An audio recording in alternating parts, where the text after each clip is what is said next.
Hello দাদুরা, কেমন আছো সবাই? আশা করি সবাই অনেক ভালো আছো। তো তোমাদেরকে তো জানিয়েছিলাম আমি আমার এই চ্যানেলে নতুন একটি সেগমেন্ট চালু করতে যাচ্ছি। সেটা হচ্ছে তোমাদের পাঠানো গল্পগুলো আমি আমার কণ্ঠে পুরো পৃথিবীকে শোনাবো। তো তারই ধারাবাহিকতা ইতোমধ্যেই তোমাদের গল্পগুলো আসতে শুরু করেছে আমার কাছে। আমাদেরকে প্রথম গল্পটি যিনি পাঠিয়েছেন তিনি হচ্ছে আমাদের আনাস ভাই। আনাস ভাই হচ্ছে আমাদেরকে তার গল্পটি আমাদের ফেসবুকের ইনবক্সে পাঠিয়েছে। তো আনাস ভাই ঠিক যেভাবে পাঠিয়েছে সেভাবে হচ্ছে গল্পটি শোনানোর চেষ্টা করছি। আসসালামু আলাইকুম সবাইকে, আমি আনাস আর আমার প্রিয় মানুষটির নাম ময়না। সময়টা তখন 2023। আমি ডিসেম্বরের দিকে, তখন খুবই একা। আমি ছোটবেলা থেকে মানুষ কমতে দেখছি, তেমনি আমার সাথেও হয়। তখন নিজেও খুবই ডিপ্রেসড হয়ে যাই। তখন ভাবলাম একটা রিলেশন করা যাক। তখন আমি আবার আমার ম্যাডামের কাছে প্রাইভেট পড়ি। আমি ওনাকে জেঠস বলে দুষ্টামি করতাম। ওনার একটা ছোট বোনও ছিল। ভাবলাম একটু টাইম পাস করা যাক। সেও আমাকে অসম্ভব ভালোবাসতো। আমি দেখতেও তেমন একটা খারাপ ছিলাম না।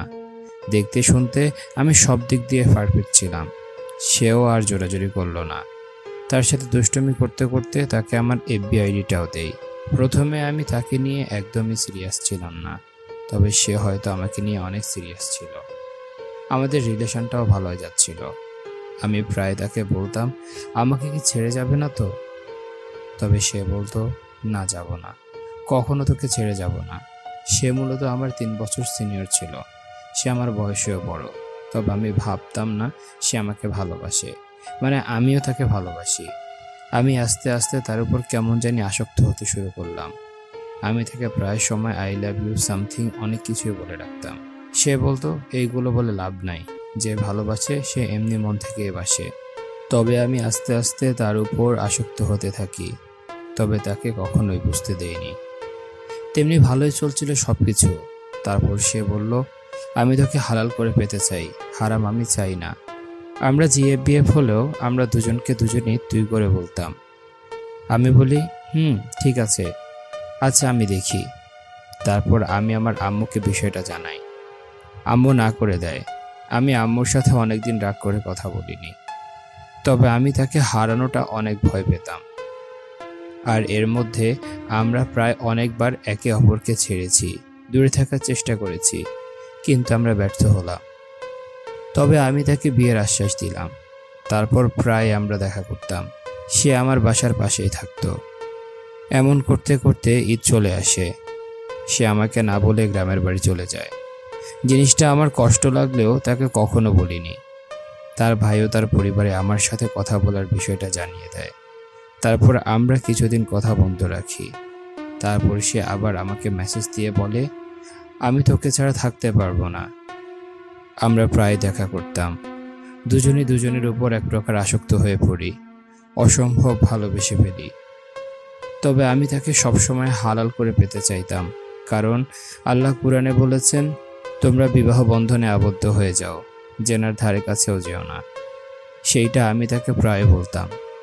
আমি আরও বলতাম, তুই কি তোর ফ্যামিলিকে রাজি করতে পারবি?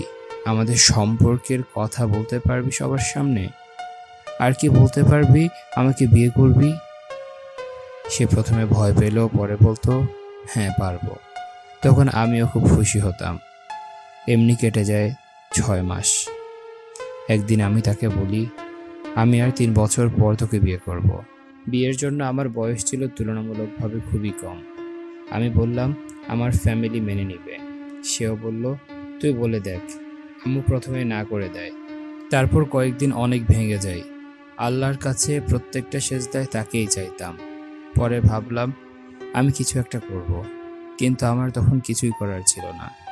পরে আমি ওকেও বুঝালাম, সে মানতে রাজি ছিল না, কিন্তু আমি ছিলাম নাছোড়বান্দা। তারপর ভাবলাম একদিন আব্বুকে সাহস করে জানাবো আমাদের রিলেশনের কথা। যেমন কথা তেমনি কাজ।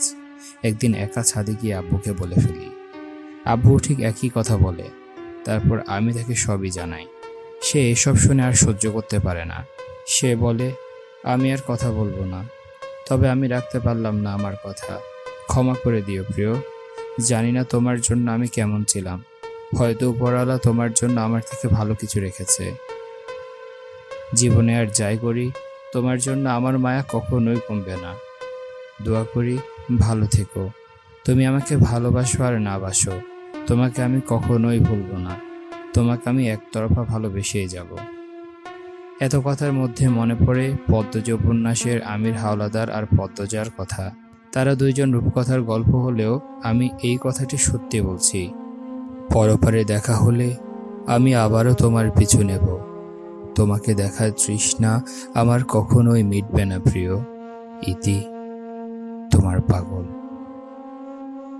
গল্পের লাইনগুলো যদিও আপনাদের কাছে একটু খাপছাড়া মনে হতে পারে, তবে এই গল্পের যে ইমোশনস, সেই ইমোশনটি আসলে একবার অনুভব করার চেষ্টা করুন। যিনি এই গল্পটি লিখেছেন তার এই কয়েকটি শব্দ, কয়েকটি পংক্তি, কয়েকটি লাইন লিখতে তার কি পরিমাণ কষ্ট হয়েছে, মনের কি পরিমাণ আকুতি থেকে, মনের কি পরিমাণ কষ্টের জায়গা থেকে তিনি এই শব্দগুলো লিখেছেন তা বোঝার চেষ্টা করুন। আমরা আনাস ভাইয়ের জন্য দোয়া করি যেন তার এই অপূর্ণ ভালোবাসা পূর্ণতা পায়। আনাস ভাই গল্পটির নাম দিয়েছেন নিঃস্বার্থ এক অপূর্ণ ভালোবাসা। তো যারা আমাদেরকে গল্প পাঠাতে চান আমাদের এই সেগমেন্টের জন্য, আপনি আপনার গল্পটি পাঠিয়ে দিতে পারেন আমার ফেসবুক পেজের ইনবক্সে। আমার ফেসবুক পেজের লিঙ্ক ডিসক্রিপশন বক্সে এবং পিন কমেন্টে দেওয়া থাকবে। তো দেখা হচ্ছে পরের কোনো ভিডিওতে। ততদিন পর্যন্ত সবাই ভালো থাকো, সুস্থ থাকো। আজকের মতো আমি তারিফ এখানে বিদায় নিচ্ছি। আল্লাহ হাফেজ।